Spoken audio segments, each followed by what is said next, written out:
Photo भी देखा था, आपने भी देखा होगा। मैं भी मंत्री रहा हूँ, मुख्यमंत्री के निवास पर बहुत बार गया हूँ, लेकिन गहलोत साहब के मुख्यमंत्री निवास पर एक पैर में कील घुस गई। अब कील कहाँ से आती है पता नहीं, और कील इसलिए घुसी कि उस दिन केंद्र के हाईकमान ने, कांग्रेस के ने पायलट साहब को भी बुलाया था, गहलोत साहब को भी बुलाया था। कील घुस गई तो एसएमएस में गए तो खड़गे जी का बयान और फोन वीडियो आपने देखा होगा कि गहलोत साहब आप तो इस पट्टे को खोलो, लेकिन अभी आप देखते होंगे गहलोत साहब के दूसरे पैर में भी पट्टा बन गया। और पट्टे को आप ढंग से देखना, कभी कोई कील लगती है तो एक पैर में ही लगती है, दो में नहीं लग सकती। एक पे पट्टा बन रहा है पाजामे पर, पाजामे के ऊपर पट्टा कभी नहीं बनता, लेकिन ये कीर्तिमान स्थापित करने का काम अशोक गहलोत ने किया। अब आप राजस्थान के सारे कार्यकर्ता आज इसलिए आए हैं कि नहीं सहेगा राजस्थान। कैसे सहे? देश में कहीं पर भी कभी भी ऐसा नहीं होगा कि शासन सचिवालय में, योजना भवन में गहलोत की अलमीरा करोड़ रुपए उगले, सोना उगले और केवल एक डिप्टी डायरेक्टर को गिरफ्तार करके इतिश्री कर दी जाए। गहलोत साहब सुन लो, ये भारतीय जनता पार्टी आपको सहन बर्दाश्त करने वाली नहीं है। आईटी के मामले में 5,000 करोड़ का घोटाला गहलोत साहब की सरकार ने किया है, जिसमें गहलोत साहब खुद शामिल है। यहाँ जल शक्ति मंत्री बैठे हैं गजेंद्र जी, इन्होंने राजस्थान को केंद्र से 30,000 करोड़ रुपए दिया। 30,000 करोड़, 20,000 करोड़ के टेंडर में घोटाला हुआ। आपको जानकारी है कि वो टेंडर जब मामला उठा तो निरस्त करने पड़े, इसलिए कि उसमें घोटाला था। और 2 फर्म तो ऐसी थी जिनके पास अनुभव प्रमाण पत्र नहीं था और उनको 900 करोड़ का काम दे दिया। हमने मामला उठाया तो निरस्त करना पड़ा।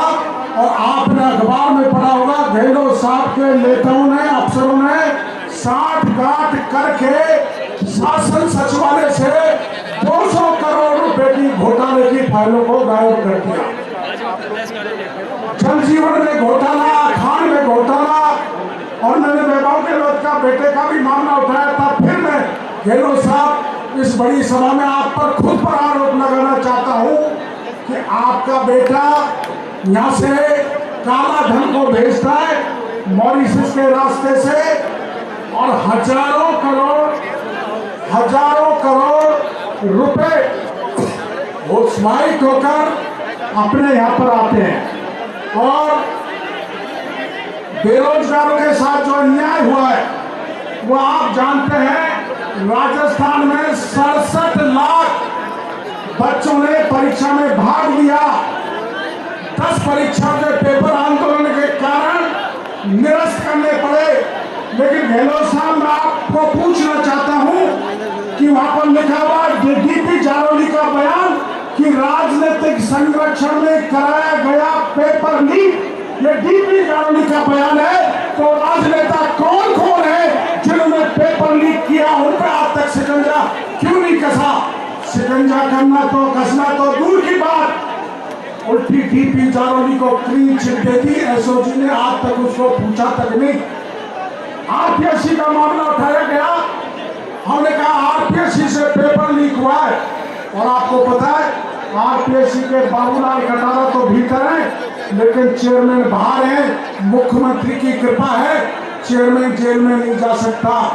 इसलिए चाहे किसानों पर अत्याचार हुआ, किसानों ने आत्महत्या की और 20,000 किसानों को कुर्की के नोटिस दिए।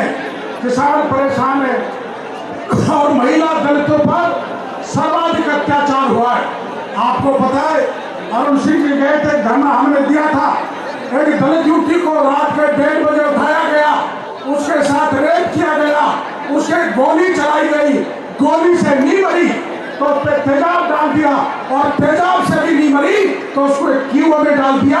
गहलोत साहब, ये दलितों पर अत्याचार हो रहा है। आप मणिपुर की बात सुनाते, थाने गाजी में घटना हुई थी, पति पत्नी जा रहे थे, दोनों को पकड़ा, पति को भी नंगा किया, पत्नी को भी नग्न किया, और 6 लोगों ने पति के सामने पत्नी के साथ गैंग रेप किया। मणिपुर तो इस घटना के सामने कुछ भी नहीं है। इसलिए राजस्थान के कार्यकर्ता, प्रदेश भर से आई जनता को हम आह्वान करना चाहते हैं।